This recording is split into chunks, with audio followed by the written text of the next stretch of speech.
Oh, there you go. And James, who's living in New York City, you know, in the place. And I'm in South Florida for now. Still good and real happy about that. But welcome to the show. This is the Wake Up Late with Dougie show with everything going around the world. You should sleep in and wake up to see us at 8 p.m. We got a lot. We got some topics to talk about today. It's interesting. We usually start the show with get to know and get to remember. I'll start with James because I know James the most. James been to South Florida and did some of our shows here.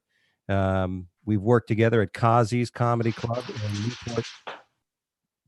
Newport News, Virginia, who we're supposed to be working there in December, but we may not. No. You hear us? Is that for certain that date's not happening? It's still on hold because they were supposed to open on November last weekend, and she said she didn't feel comfortable. So, now with this vaccine out, which one of our topics today, now that the vaccine's out. What club are you talking about? Kazi's Comedy Club in Newport News, Virginia. Oh, okay. And so we're supposed to be there on December 18th, 19th or something like that. And the owner's like, we don't know if we're going to, open. We were planning on it, but everybody's nervous with the resurgence. It's not like it's going to get any colder. I mean, so I'm not too faithful about that. Yeah, it's going to be tough.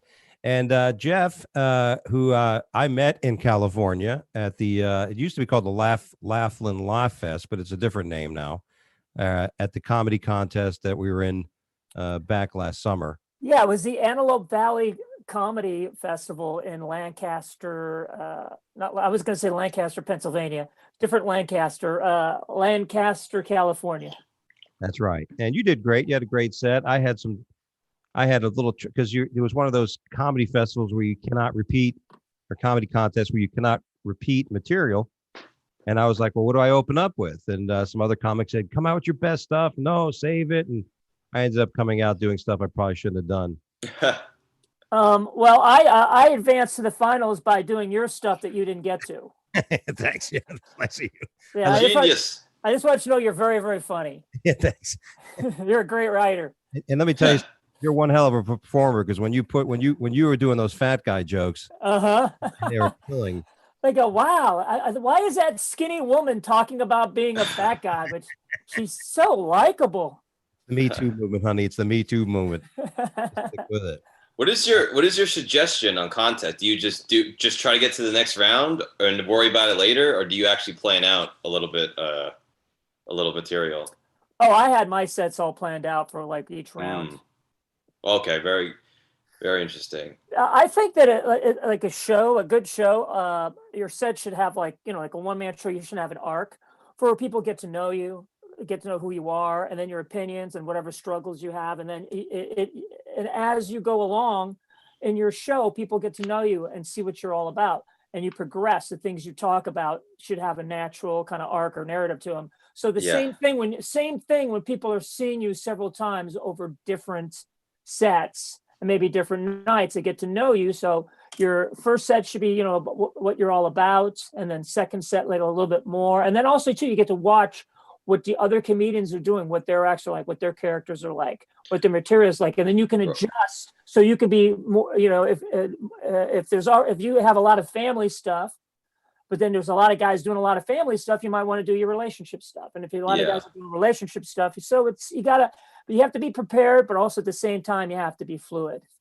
That's great advice. That's great. That's perfect answer. That's why Dougie had me on his podcast. That's right. No, but it's true because you don't know. It's great to have it all planned, but sometimes I've had that situation where I over plan. You know what I mean? Because like you're saying, then you go there, like you go into a show and some guy opens up and he's doing fat guy bits. Oh, damn, that's my opening. That's my opening. That's my self-deprecating humor. I want to open up those couple of minutes. I've done it.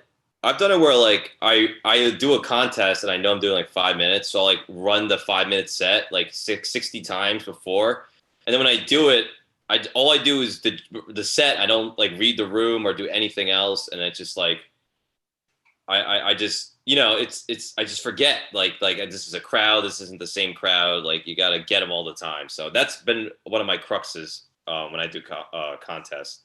Just like planning it, like Dougie said, like just being too planned out and not like sticking to the script and not adjusting. Mm-hmm. Yeah, what do you do in that moment? Like you said, that's always the battle. Do I go? Because that night I said, okay, I'm not gonna. I'm gonna come out with. I came out with some funny stuff. I just came out with some funny jokes. But the problem I felt was that people didn't get to really know me yet, so they weren't getting where I was going. You know what I mean? Yeah. Like, and we were in California. Some of the stuff was edgier. It was like, I played in over 40 soccer league, and it was hard for me to ask Juan, Pedro, and Jorge to make a wall, in the middle of the soccer. The one guy who ran the cruise lines, he was looking at me after she was like he just tested me as a, like I was like I must have been Donald Trump myself. Yeah, and just a joke. Yeah, you know what I'm saying. Do you notice that, Jeff? Do you notice the difference in you're in Cleveland, Ohio? That's pretty open. I performed there. It's pretty. But do you see the differences in some of these different towns? Yeah, but I find that there's no difference in how my material works, but there's a big difference in what I have to do to get to the point where all my material works. So it's like I can get all my stuff to work, even this, on the West Coast and also the East Coast. But if I'm on the West Coast and I'm like, hi, they might go, oh, shut up. Yeah. Or on the if I'm on down south, whatever, if I don't come up and go, hi everyone, how are you? They're gonna go, who's this guy think he is? So I just have to find the right energy, the right way to present myself. I feel like you're gonna act differently when you're trying to pick up a chick in a bar than you would when you're meeting her parents for the first time. And when you walk into an open mic night and you see all the comics and the club owners, you're going to act differently than when you walk into a club in a different city and you don't know any of the bookers or any of the comics. So I realize you have to have a different face for different crowds. You have to have comedy politeness, as I like to call it. You have to know how to break the ice with the different crowds. And I figure once you do that, once you know how to tap into the sensibilities of the region you're in and know what the proper etiquette is for presenting yourself to them so that they accept you, then everything falls into play. Like I'm one of those comics, like either everything I do everywhere works everywhere or it dies. So like I don't have like this joke work and that joke didn't work. It's either a long 50 minutes or I'm getting a standing ovation. So what I learned, it's even the biggest redneck in the world has a satellite dish on his double wide and watches comedy specials. You know what I mean? They watch PBS, they watch documentaries, they watch a History Channel. So people are smart everywhere. Even the dumbest crowds are smart. Now I sound like Norm Crosby, but so what's different is the vernacular, the way that you talk to people, the way you approach to people. Like when what I find is that in the East Coast or LA, when you say, oh man, I love, let's say, like, I love political correctness, they know that you're going to slam political correctness. But in certain areas of the country, when you say, I love political correctness, they're going, how can this asshole like political correctness? Oh, man, you suck. You know what I mean? So you can't get to your bits because they don't understand the subtleties of stand-up comedy. They don't understand the language. They don't understand that when comics say things, they usually mean the opposite. Or that when you say something that is maybe a little bit offensive, you're going to make a broader point and it's going to be a positive point. So that's what I find difficult playing in different regions, knowing how they're going to accept and react to the various methods that you use as a comic to engage with them. Well, in your style of comedy, you know what I mean? It's your story and you're funny. There's nothing, there. I mean, you're right. People are going to get it, and it's there. It's not going to be like there's certain parts of my comedy people may be offended by. Okay. Uh-huh. You know what I mean? Because it is a little edgier out there and something, you know what I mean? I'm across the line here and there. James, James is, I think that's good about you too. Is like you're pretty much open on your material. You crack about yourself and stuff like that and situations and things like that. But you're a young guy too. You can get away with, the girlfriend jokes and the dating jokes. Yeah, but also it's like, but if I go outside the city, everyone in the city is single, they're on dating apps, they're, into their careers. But when I get out of the city, I do have to relate to the people who are marrying their high school sweethearts at 25, or the 40 and up crowd that's like, doesn't know about dating apps or doesn't know what's cool. So that's always been a challenge for me, just to kind of connect with the, people that like in normal life I probably wouldn't be able to connect with at all. I think it's just like talking about when making, like you said, make the jokes about yourself. It's also, I think, like, I try to find the emotion in what the joke is. If it's like, because everyone kind of understands that, anger, sadness, disappointment. So I try to like connect with people on that level. But Absolutely. And by the way, make yourself at home, my friend. Um, am I too comfortable looking? no, you look great. I mean, look. Jeff built a brick wall for this. Okay, And a glass of water. he's there, and but and you're getting ready to watch All in the Family. But in the contest part of it, because I'm going to be in the World Series of Comedy. I'm heading to Vegas tomorrow, actually, and I'm up on Friday. I think I go fourth. I got the choice spot out of 8 people. I'm going fourth. I think that's I think that's probably the best place to be because the crowd's ready. It's like the sweet spot. And I'm doing 8 minutes. So this whole thing is like, I want to do new stuff. That's why I've been doing all the open mics. I want to do new stuff that nobody at the World Series of Comedy has even seen me do. I want to. Oh, here Dougie's telling his Asian white joke again. I want to see if I could, just rip some new stuff up and just be risky and take advantage. Nice. And then if I move on, then I'll worry about the 20-minute sets and things like that. Speaking of entertainers, by the way, rest in peace, Alex Trebek. Here's a guy. Now, could you imagine, would you be, as comics, I always thought it'd be fun to host a game show. You guys ever think about hosting a game show?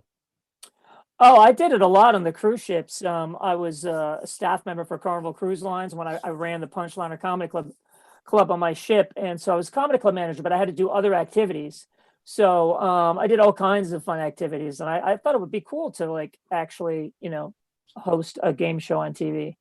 I mean, look at Drew Carey. I think he's like a perfect host. Wayne Brady, perfect host. Yeah, absolutely. I could see you hosting a show there, Jeff. I could see you hosting, I don't know. Well, I already host 2, Hollywood Game Night and The Weakest Link. Haven't you been watching TV? Yeah, it's amazing they brought that game back, The Weakest Link. Yeah, she's perfect for it. Or I should say you're perfect for it, Jeff.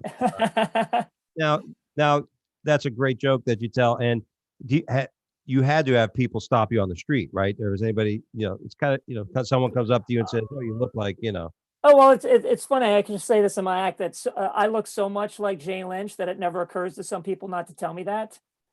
Like, hey, has anybody ever told you that you look like the actress Jane Lynch? No, you're the first. everybody else has been polite enough to just think it. Yeah, people come up to me and ask me if I'm Ron Jeremy, so it's a little different. I mean, mind you, I'm not in a nude beach. Then it'd be a compliment. But Alex Trebek actually passed away on my birthday. My birthday was Sunday. Oh, wow. Yeah. So it kind of sucked. It's like I felt as if because of his passing, like all of Hollywood totally forgot about my birthday. Yeah, it's kind of like when Farrah Fawcett died when Michael Jackson died. Oh yeah. Right? Was it him or Prince? Remember that? Didn't she die the same day Michael Jackson died? Oh, it's so bad. Right? I know. What a bummer. But I had both of their posters over my bed, so I was covered. Who would be like Steve Harvey? I was like Family Feud was a show I thought I would love to host. I do a bit on stage about it. I'll bring somebody on stage, get a nice young lady to come on stage and ask her some quick questions, like name something you find in your husband's pocket, another word for dick or another word for cock, whatever. I think they should get a comic to replace Alex Trebek. That's what I think. Yeah. I was thinking Mark Maron, the host of WTF. Oh, perfect person. Yeah, because he's a bundle of joy. Well, because I would love to hear Mark Maron go, all right, it's the island in which Napoleon was born. and then have some 65-year-old librarian from Iowa go, what the fuck is Corsica? It would be bad. There wouldn't be. It has to be somebody who's obviously smart and pretty quick-witted, right? So, but maybe Joe Rogan. Maybe Joe Rogan hosting the Jeopardy. Maybe Kevin Hart could do it. Well, if you get the daily double wrong, you have to eat like a bucket of worms. Yeah, he mixes both game shows up. You know? I just saw an old Fear Factor episode. He looks like a completely different person. Like he's the same stature and everything, but with the hair and like he just looks so different. He's a beast. You know, he's turning into a fighter himself. Yeah. Now he just looks like a gigantic bicep. Just one giant deltoid. He's in a constant flex. I don't know how that guy sleeps, man. He does so much stuff. Yeah, well, you can also mix Jeopardy and mix martial arts together. That would be great. Just beat up contestants. Yeah. Yeah, it's like, arm locks. Before they get into double Jeopardy, if you have 0 points, you have to, you have to eat somebody's elbow or somebody's or you could just win that day if you fight Joe Rogan. Yeah, you'll just win automatically. It's like the golden buzzer, and okay, if you get the golden buzzer, you automatically go to the Jeopardy championship round if you can actually beat me in 1 minute. I've had people say that to me all my life in martial arts. Could you beat up Jean-Claude Van Damme? Can you beat up this guy? Can you fight Chuck Norris? I go, geez. I said, yeah, I can. Go get him. go set it up, man. Yeah, it'd be interesting. Steve Harvey. I love Steve Harvey as a funny guy, but he messes up a lot, man. I can't understand what Steve Harvey's saying when I watch Family Feud.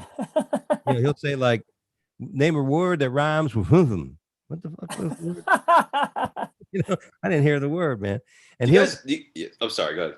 No, just saying especially the speed round, he'll start reading and he'll be like, he doesn't, and he fucks up. Stop the clock. It's kind of right. And his big blunder what was his big blunder on a Miss America or something like that, where he announced the wrong lady? Miss Universe. Yeah. Miss Universe. Yeah. So, but he's funny to watch. I mean, when I watch that show, you got to be funny, and it's easy. The questions they ask, Yeah. And here's the thing about Family Feud. I don't think they poll anybody. I don't think they ask 100 women. I don't think they ask anybody. I think the writers on the show fill in those answers. I really do. I don't buy this shit about anybody's being polled with some of these answers. James, what are you going to say? I was gonna say if you guys still watch all these shows like today or like recently, like. Yeah, I do. I'll have them on when I'm doing stuff on the computer. Wow. Interesting. Yeah, I try to watch a Jeopardy, and I like Ellen's Game of Games. But that's kind of stuff that I put on when I'm doing busy work or working on the computer, doing bills or whatever. But I still like Wheel of Fortune. Yeah, that comes on here. It comes on here. 7 o'clock Wheel of Fortune, 7:30 Jeopardy. My wife usually likes those two. There was a great comedian that I was influenced by. He was in the 80s and 90s, and he became a TV producer and writer. His name was Drake Sather, and he had the absolute best Jeopardy versus Wheel of Fortune bit. He says, Jeopardy makes you feel stupid because you don't know any of the answers, and Wheel of Fortune makes you feel stupid because you're watching it. And it goes, big difference in the quality of the contestants on Jeopardy. It's like, hi, meet Dave. In his spare time, he builds brains with his own 2 hands. And then on Wheel of Fortune, it's like, say hello to Michael. He's fascinated by small, shiny objects. Yeah, it's true, man. Big difference. I was impressed because I'm actually pretty good at Jeopardy when I watch it now, and I realize I'm not that smart. I'm just old. You know what I mean? Like you just know you remember this shit.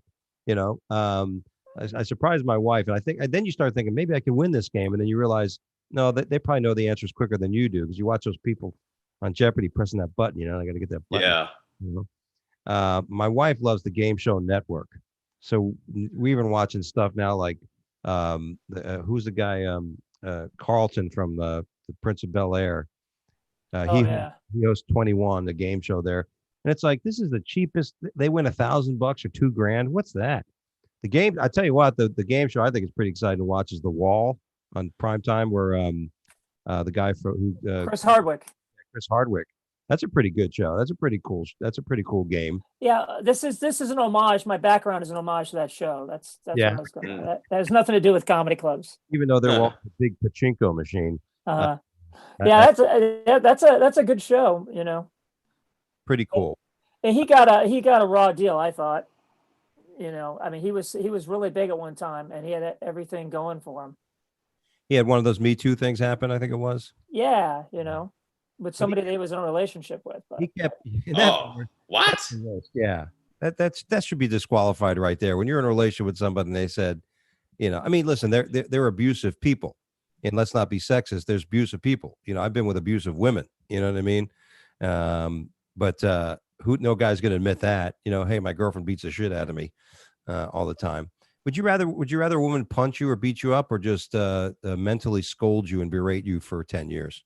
Ooh. Well, you could do what I do: date a Croatian woman and have both. Yeah. I'm 100% option A on that. 100%. You rather get it over with. Yeah, just beat. If I'll take a day of beating instead of 10 years of mental abuse. Yeah, because that's what my wife will do. She'll hold stuff in, and then like 8 months later, you know, it'll just show up when we're walking through Disney World and about to get on the teacup ride. And it's like, it's completely displaced. Like everything's going great. And all of a sudden it just comes out like, you know, like a volcano. But I'm that kind of person. I like to know right away. You know what I mean? In any relationship, hey, I don't like you. I like you. Hey, just be upfront. Right? You have a thick skin. We have to have thick skins, right? We're comics, right? Mm-hmm. You think? Some of the people that I know that are the closest in relationships are at each other's throats all the time. There's something to be said about clearing the air. Yeah. You know, I mean, my parents have. I don't remember a day. I'm 55. I don't remember a day that my parents weren't screaming at each other. But Wow. no two better people on the planet. And and my girlfriend she is a very hot-blooded Croatian woman, and she'll tell me exactly what's on her mind, and we'll have it out. But then afterwards, there's the fights don't linger because you everything you wanted to say, you said it. Oh God, no. And also too, when if you listen, when a woman's mad at you and she's screaming at you and she's beating you with a monkey wrench, she's telling you how she thinks, you know, and that's how you figure out how to communicate with her better. You know, I learned how to be a better listener, and I think I've learned how to stop having fights. You know, yeah, that's a good skill when you can like diffuse. Yeah, because when a woman's angry and she's screaming at you, it's because the thing that we do wrong incorrectly as men is we try to defend ourselves. Yeah. You don't make it about, oh, you're wrong, whatever. You go, wow, you're upset, you're yelling at me. Well, here, let me give you a hug. Oh, I could see why you feel brilliant. that. Yeah, that's how you do it. Yeah, I could see why you feel that way. I could have probably done this a little better. Yeah, exactly. That's a joke I do. You know, my wife's Asian, so you know, it's always funny because she'll always tell me like, "You don't know how to communicate." I'm like, "What? You want a piece of cake?" Well, we have a vaccine succession. Pfizer has announced that their vaccine for COVID is 90% effective, and they expect it to be distributed before the end of the year to, you know, obviously old people and the people in the front lines. Well, part of me is thinking, oh, go ahead, sorry. Yeah, part of me is thinking, wow, man, comedy is saved. Comedy is saved. Yeah. And the other part of me is I won't get on a carnival ride that's only 90% effective. Yeah. The 10% of that guy hacking in the Yeah, I'll tell you what, I'll do a few more Zoom shows so you guys get that up to 99%.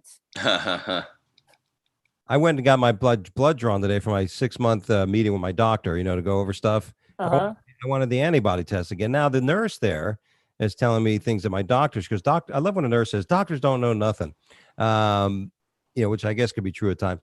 But I had COVID in June, so I want to see if I still have the antibodies, because I'm thinking, okay, if I have antibodies, if I get on this plane tomorrow when I go to Vegas, I don't have to worry about the person next. You know, I could feel somewhat secure and not be all a hypochondriac on everybody.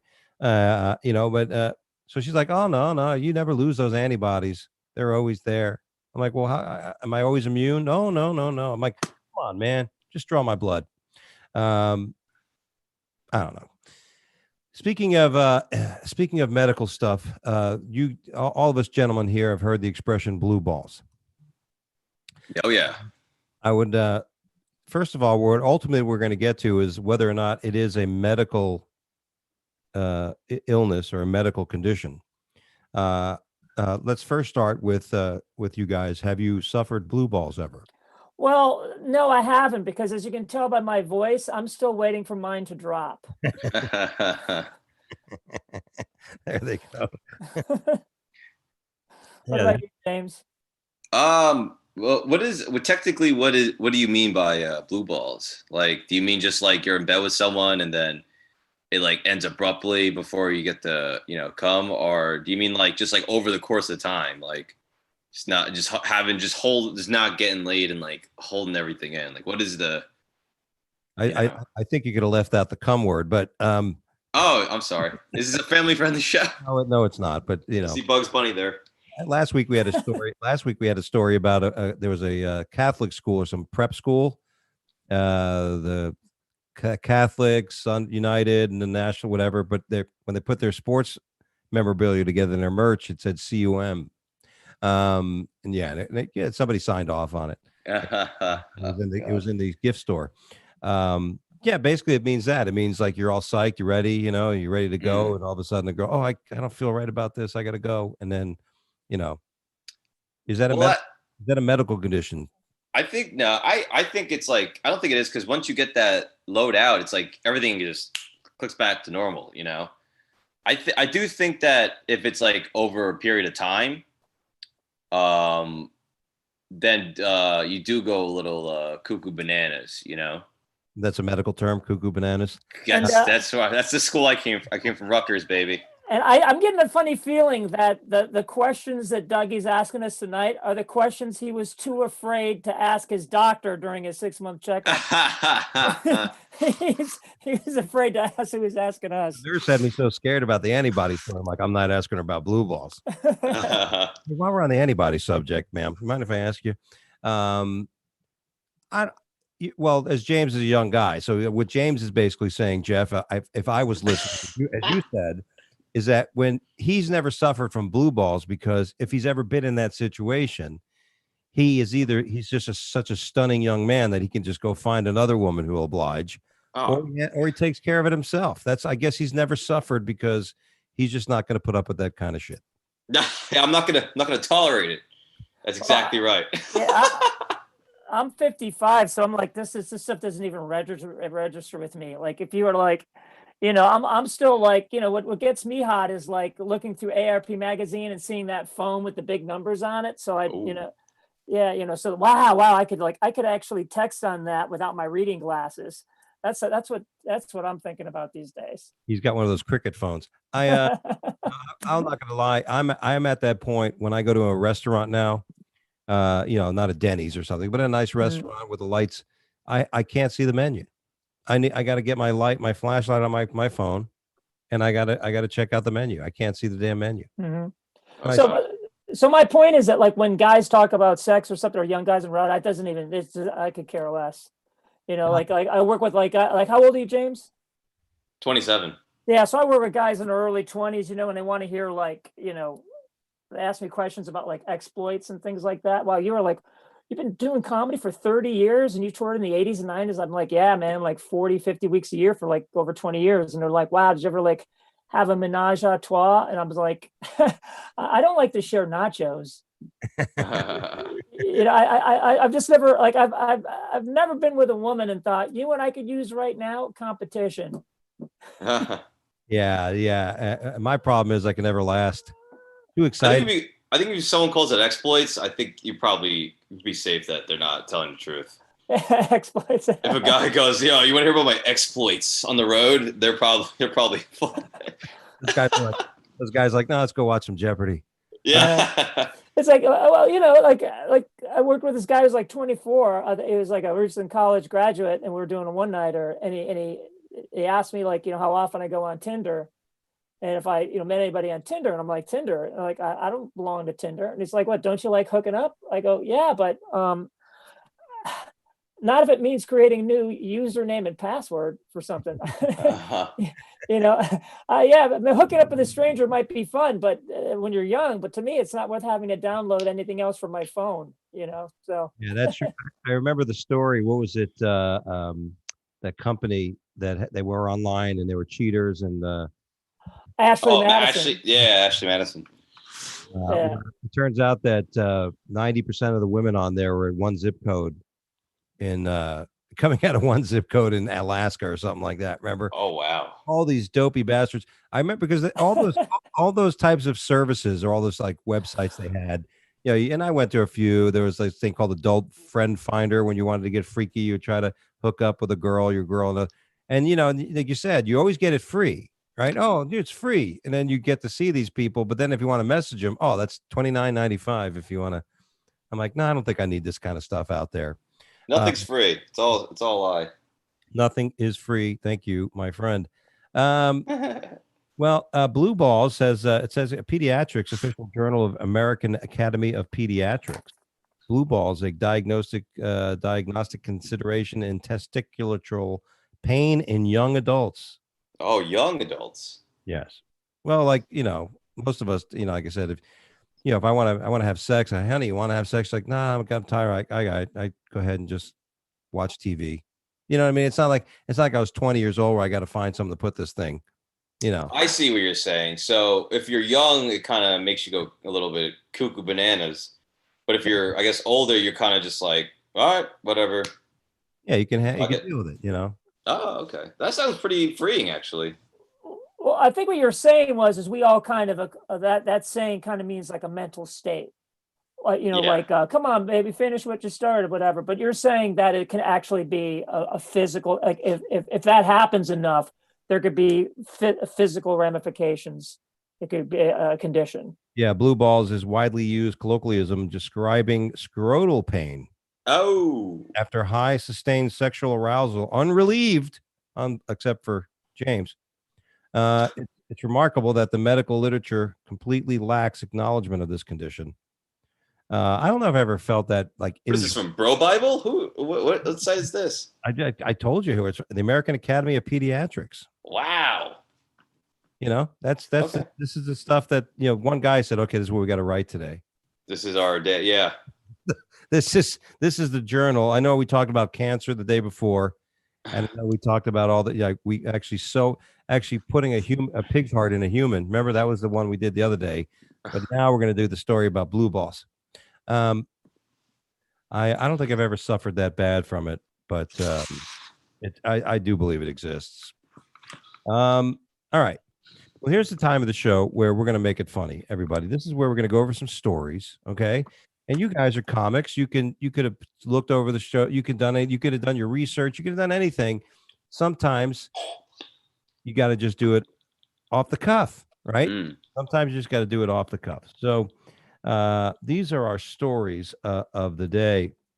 A doctor was duped into buying a wish-granting Aladdin's magic lamp for over $250,000. Now, I read this and I go, this is bullshit story. And then it actually is true. So go ahead. Is somebody that good of a salesperson to be able to get quite a bit of money, by the way? Well, I read the story. The doctor was from India. He was an Indian doctor, and he was traveling back from England where he was working. He went back to India, and I guess he was talked into it. He actually thought it was real. I mean, too bad he wasn't an American doctor, because he could have got that $250,000 back by billing a Medicare patient for 2 Excedrin and an Ace bandage. And think about it. I mean, he's a doctor in India. I mean, I feel sorry if you go into the emergency room, like you're like bright blue choking, and he sees you go, look, a genie. Yeah, it works. The incident took place in the northern Indian city of Meerut in the state of Uttar Pradesh The victim, Dr. Laik Khan, which in Indian means dumbass, approached the police when he realized he had been duped and filed a complaint. Now, this guy, I mean, I don't know what kind of doctor he is. That's the, I don't did you read that part through the story yet? I don't know if he's like a really medical doctor or he's just like a doctor of love. The doctor allegedly met the occultist who was named Smluddin through Samira. So that's the problem. Once you get into the black magic shit, once you start believing in that kind of hocus pocus, you'll buy anything. Right? I knew a guy in Miami that felt that he had a voodoo curse put on him by this Haitian stripper he was banging. Oh my God. And yeah, so he actually went to this lady, the Spanish lady that has the Santeria, shit and all that stuff. I had to get a chicken. It was a wild day, man.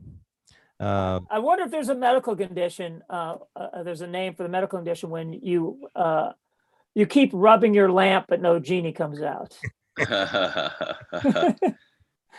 Blue face balls. Yeah, there you go. All this. So what happened? Did he get his money back? No. What a set. How do you even sleep at night? No. Knowing that you did that. You're an idiot. Oh, actually they did. They he got it back. The doctor alleged that he met the occultist, blah, blah, blah. The police have arrested the two accused. It seems that the guy who spent the money was like, please help us find these two. Please help us find these two guys. I'm pissed. Yeah.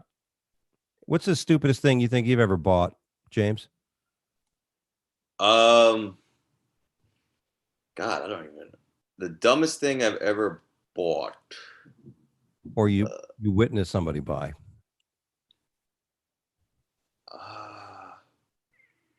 My wife. Sorry.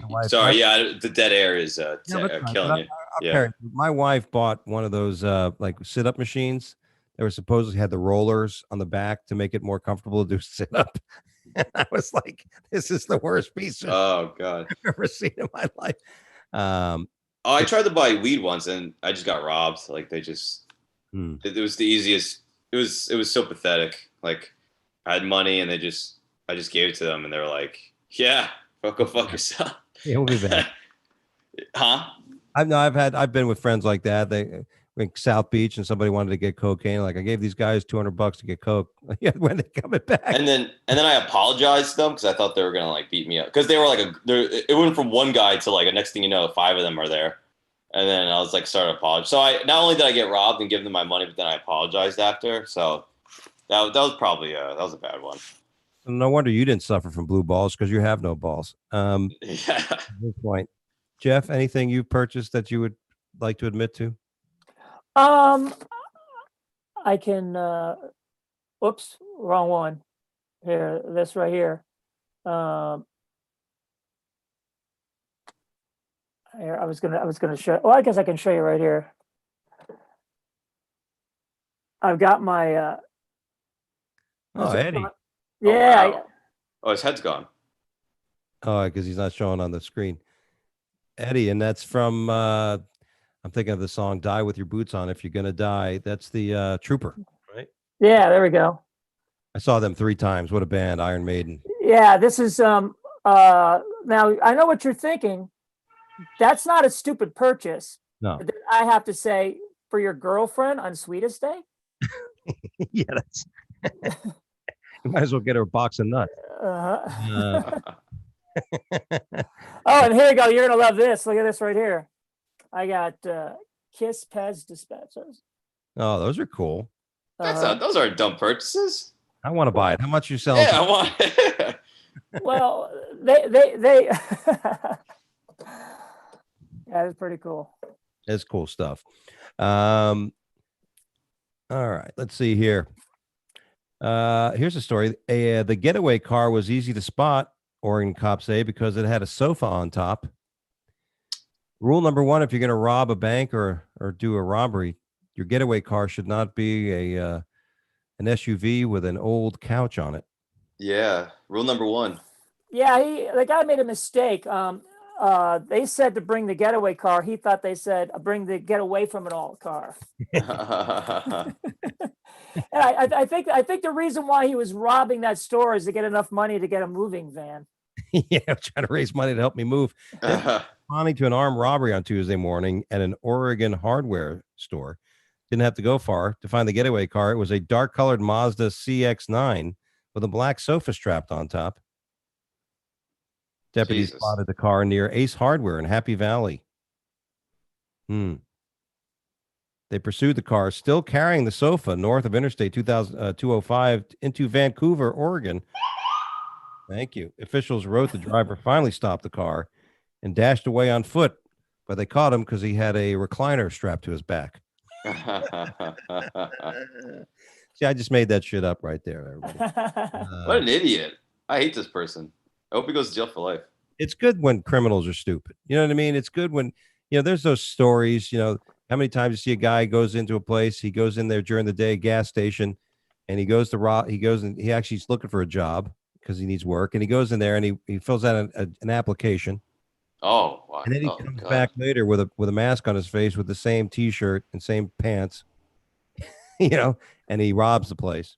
I guess they're trying to do like reverse psychology where they're like, it couldn't be this guy who just tried to get a job. He's just trying to get a job and better his life. Yeah, that guy couldn't be that stupid. Yeah. Let's take him off the list of suspects. Yeah. Let's put him on our manager training program list. He's a go-getter, this guy. You left at the right time, huh? You filled out the application, got it right away from the robbery. What's the worst job you ever had there, James? I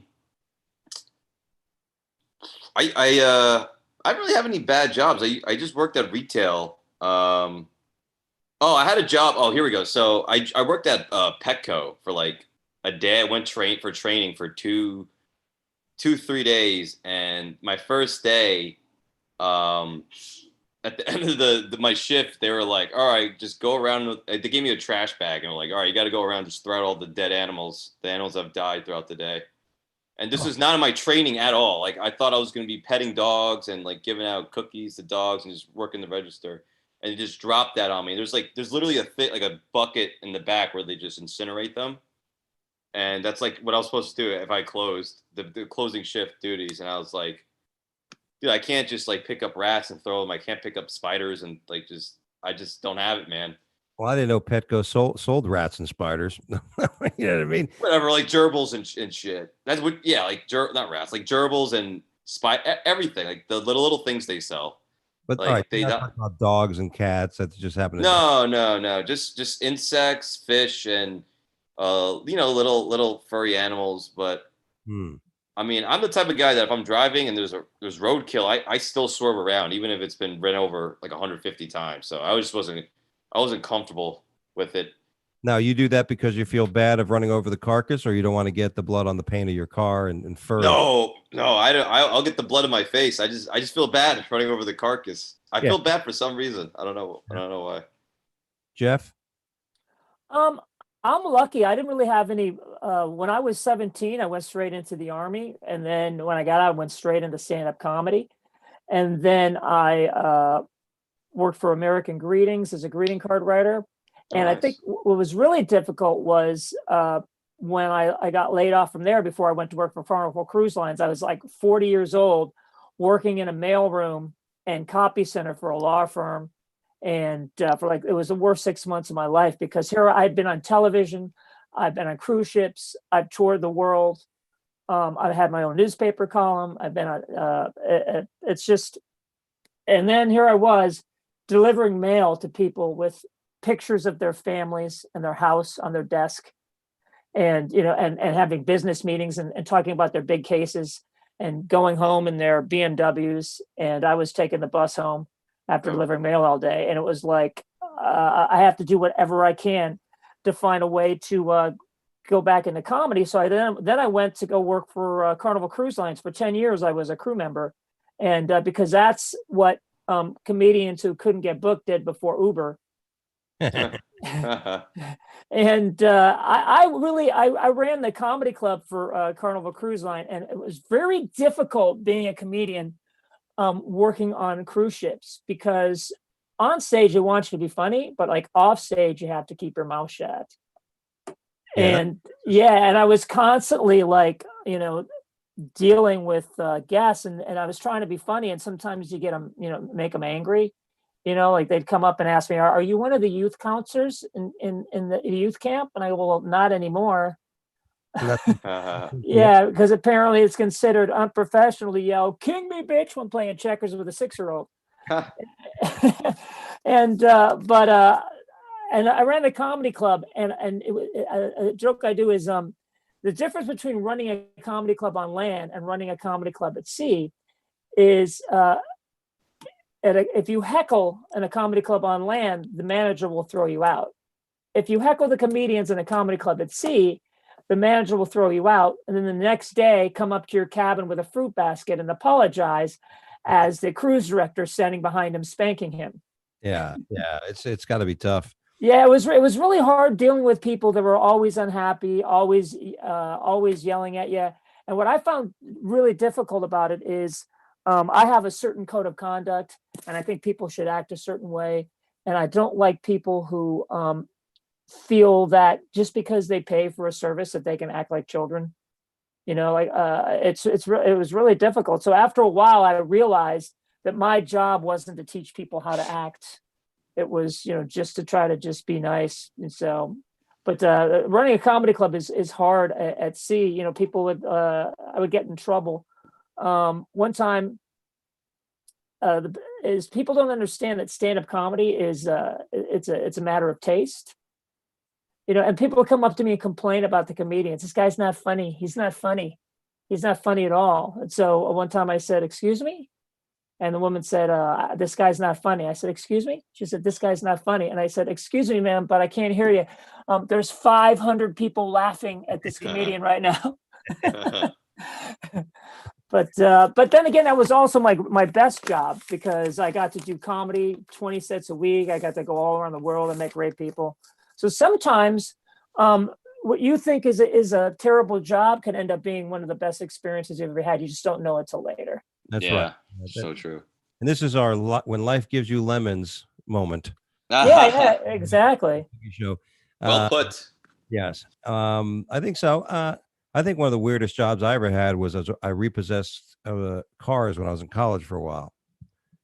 And boy, you talk about people being pissed at you. That was a lot of fun.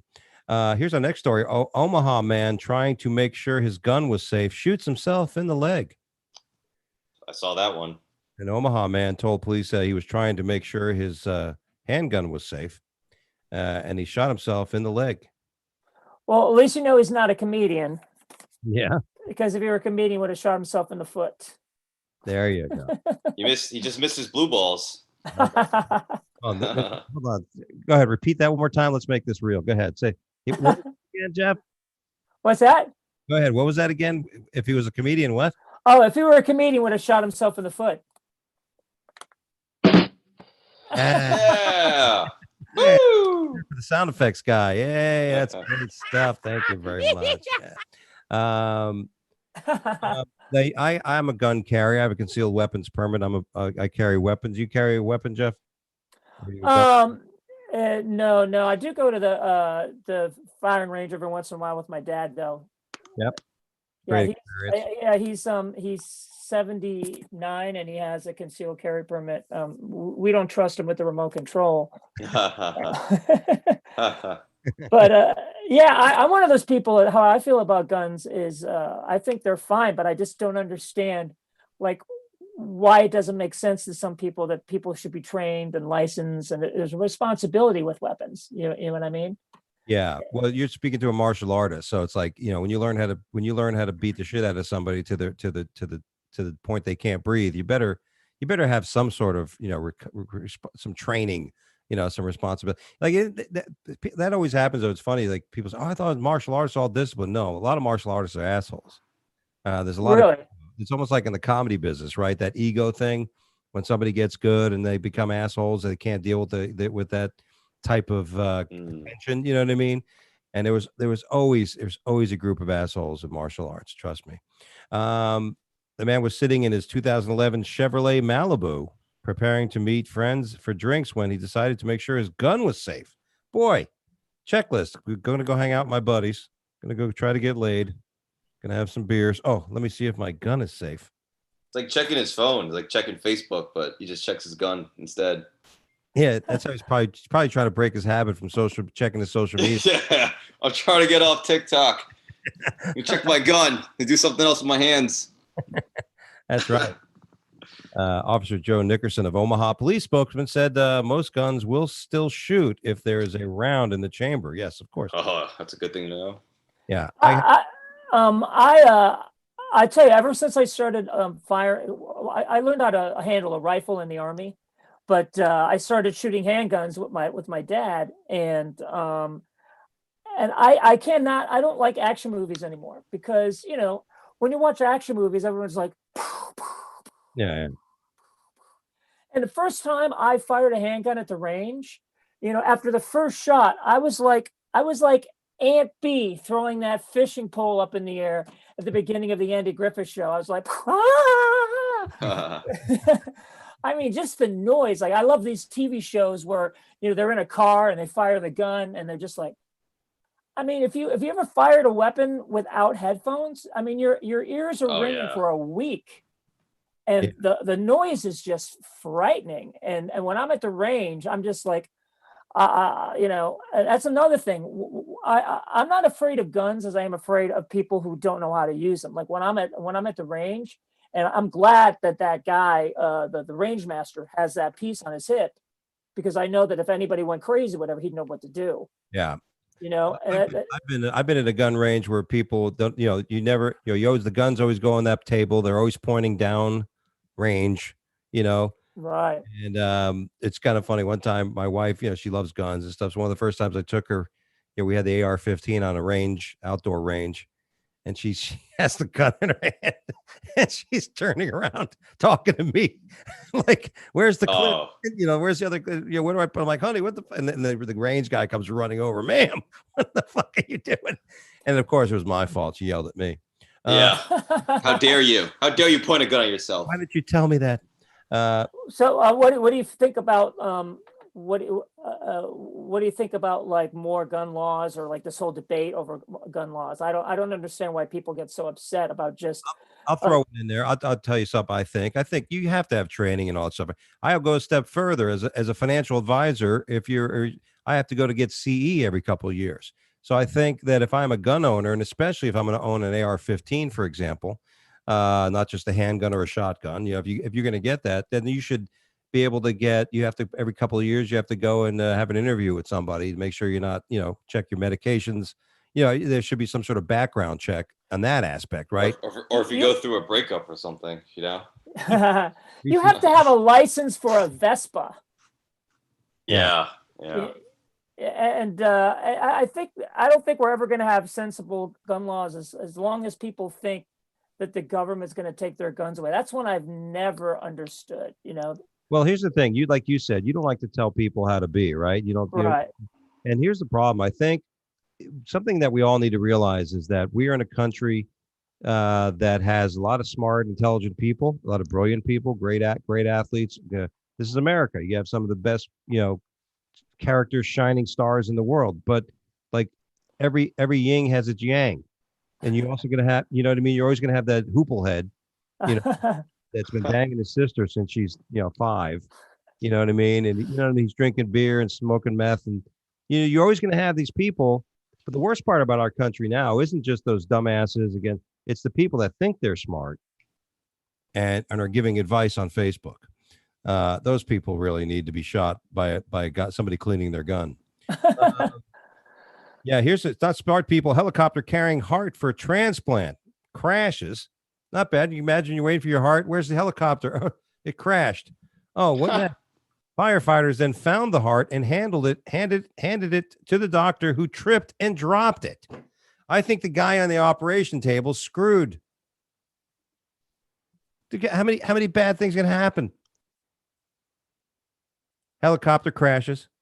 Firefighter saves it. I found the heart. Look, guys, I've got it. It was right next to the rotor blade in the pilot's head that got chopped off. But I got the heart. Oh, here, Doc. Whoops. And then, but the cool thing is once they put the heart in, he'll probably be able to be a great backup quarterback for the Browns. He doesn't have to wear a helmet. This guy, I don't need an airbag in my car. Well, my heart's been in a helicopter crash and it's been dropped. And that's the thing about the news. I thought the whole punchline of the story was going to be, and then the guy died. Yeah. But they were just, so I'm watching it and I'm thinking, oh my God, what does the family think? I mean, this guy was waiting all this time for this heart, and then this tragedy, this accident happened. Now it's a tragedy. But then, then the anchor goes up, and they pretty much just helped him up, and they wiped off the heart, and the guy's fine now. Yeah, I think that would have been a funny story if the heart got through all that problems to get there, and then the guy gets the heart, celebrates with his buddy, does an 8-ball, and has a heart attack and dies. Yeah, right. So why even do the story? So what basically saying is this doctor who trained his entire life to save lives and knows how to transplant a heart, these people who spent all their lives learning how to fly, rushed with that heart, had a freak accident, almost died in a fiery helicopter crash. This doctor falls flat on his face, the heart, and they got it all on camera, and they had to run the story. Yeah. They couldn't just let him go save the guy's life without making him look like a doofus. Yeah. Yeah. Hey, you're the guy with that banged up heart, huh? Yeah. Mrs. Johnson, I hate to break it to you. We're not going to be able to give your husband a heart, so he's not going to make it. But here's the good news. Turn into America's Funniest Videos next Sunday. That heart. Oh, by the way, your husband has blue balls now. One of our stories. Happiness doesn't depend on marriage. Brazilian man marries himself after fiancé breaks off the engagement. Brazilian guy, he's probably beautiful. I don't blame him. Well, Jeff mentioned Croatian woman, very powerful. Brazilian woman. That if you're ever going to marry a Brazilian woman, be ready. Be ready. Strong woman, beautiful woman, but they will kick your ass. A Brazilian doctor is going viral across social media sites for his high spirits after he married himself. I do that every night before I go to bed. In a ceremony attended by his family and loved ones. Actually, other people showed up, which is amazing. Who'd he kiss? Like, how do you? Yeah, what do you? How that work? How to do his vows to himself, and then or did someone hold a mirror out in front of him and just that old trick? You remember when you were a kid, you used to go.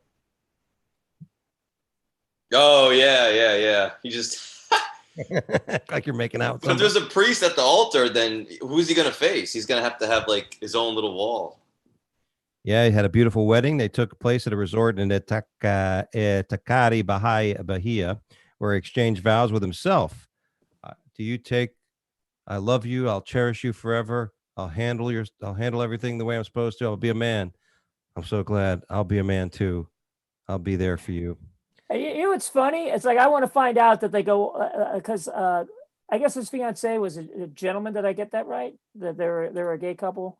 Yeah. Yeah. Well, the part they're not going to tell you is they're going to if you asked the guy why he decided not to marry him at the last minute, he goes, hey, he's no good with money. He wastes money. So there's like, would you want to marry somebody that when you decide that the wedding's not going to work out, they're going to spend like $150,000 on a publicity stunt? Yeah, it says here the footage from the special day show him saying "I do" in front of a mirror. There you go. Man, that's like one expensive Instagram video. He wanted the likes, trying to go viral. And our last story of the day, French Bulldog is elected mayor of Kentucky Town. Oh. And oddly enough, we still don't have official president in our country, but they got a mayor who's a dog in Kentucky. Turns out that's what they do. They elect animals, different breeds of dog in this town. What's your favorite dog? You like a dog? What's your favorite? You have a pet, Jeff?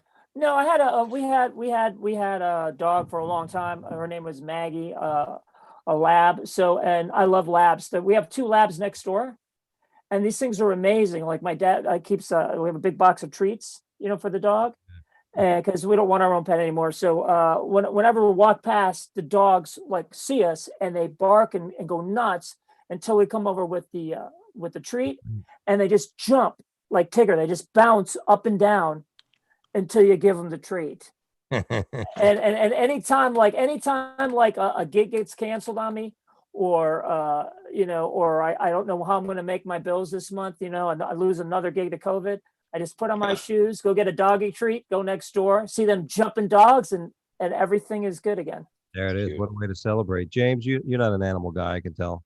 Whoa, no, that's not true. I had dogs growing up my whole life, and right now, like my lady has a cat, so I've been living with her cat, and it's definitely appropriate for where I am in life, because the cats, you don't really need that much. They do their own thing, You can go on vacations, you can get away, but the dogs are right now. It's just too much. They're constantly want to hang out, constantly they need you so bad. So I am an animal lover. I just right now, I that's my point. My takeaway from this story was I'm starting to see, like, I have a lot of conservative friends, and they're always talking about how much they hate the liberal media, so to speak, and I never really saw it. Then I got mad at this story because the way this story was presented, you're thinking that, oh, wow, these idiots, these morons, thought they were going to be funny, and they voted dog because, we don't believe in government, this and that, or whatever. So you think there's going to be some big story about how these people are stupid or whatever. And then when you read the story, you realize you've been misled. It's a charity event. Yeah. They do it every year. They have a city. Like, you think it's some kind of a political protest. Yeah. Something like that. Either that or they're just dumb. But really, they have a city manager. They don't have a mayor, so they elect a dog mayor. It's from the local animal shelter, and they raise money for animals. So they like to do that. Like, I wanted these people are stupid, so they voted a dog story, and I didn't get it. They're just nice people, and that shouldn't sell newspapers. Yeah, well, it is an attempt to try to make the interesting story, right? And grab, right? It's the shock and awe. And that's what the media needs to do to sell newspapers. But that's all we have time for here on the Wake Up Late with Dougie show. I want to thank my guest today, Mr. Jeff Shaw, and of course James Camacho, for joining us today on the Wake Up Late with Dougie show. Woo! Thanks for having me. You got it, guys. A lot of fun. And real quick, why don't you guys go ahead and say anything that's coming up? Start with a plug. Let's do youth first. James, anything coming up you want to plug? Yeah, I have. I'm at Pinstripes Comedy Club in Norwalk, Connecticut this Saturday. 2 shows, 6 p.m. and 8 p.m. So come see me there. I will be in Florida. I would assume most of your audience is in Florida. I'll be at Side Splitters Valentine's Day weekend 2021. Come by and follow me at Camacho Bro, CAMACHBRO on Instagram and Twitter. I post funny stuff all the time. And I would love to see you at a show. Thanks, Dougie, for having me. Yeah, Jeff? I have an album coming out on Tour Records in a couple of weeks, I think. My website is jeffthefundude.com, and it's ontourrecords.com. It should be on Spotify and available on my website. And I'm going to be at Gutty's Clean Comedy Club in Indianapolis the 20th and 21st. And then all 4 loony bins out in Oklahoma, Kansas, and Arkansas in December. And all my dates and links are on my website. Always fun. The Looney Bin Comedy Clubs, nice runs put together. Yeah, and great people, and audiences are good. And there you go. And they have condos. Yeah, house, it's like a house. Yeah, but it's nice. December 3rd and 4th, the Ebony and Olive Comedy Tour. Me and my buddy Chris Priest are going to be at Porky's Comedy Club in St. Cloud, Kissimmee, Orlando area. Oh, one of my favorite clubs. Love that club. Nice out. And go to DougieAlmeida.com. Yes, I still have a website through all this nonsense. Don't forget to follow us on Instagram at Wake Up Dougie Show, and follow me on my new Twitter. I got suspended off Twitter, so my Dougie Dangerous Twitter is gone. What happened? There was a woman. Some lady posted something on my tweet, and then she said something. It was political, and she said some things, and I just said something, and then she made it personal. Made it like I'm fat, I'm ugly, I must be alone. How anybody could be with me. And I said, and I used my friend Rich Voss's quote. I said, "Ma'am, I have no interest in you. I would step over your naked body to blow the corpse of Freddie Mercury." And And I thought that was, and I don't know, I don't know how that was threatening. I'm trying to tell her don't want to be anywhere near you, right? I mean, if I'd rather have sex with a dead man who died from AIDS than be around her. But you could have just said, I would rather have blue balls, which is a certified medical condition. Yes. And Actually, get a prescription for. But now you can find me at Funny Fiduciary on Twitter, at Funny Fiduciary. And of course, I am at Dougie Dangerous on Instagram. Check us out, guys. We'll be back next week with an all new show right here on our Facebook channel. Be sure to like us if you're watching this on our show and subscribe to us at Wake Up Late with Dougie Show. Thanks, guys. God bless. Enjoy your week. Adios. And we'll see you guys sometime on some stage nearby. Peace. Take care.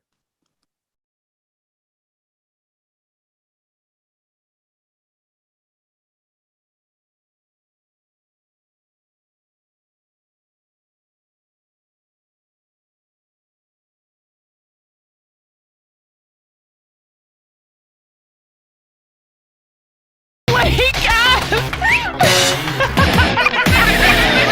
Wake up! I'm not psycho! Wake up. Wake up.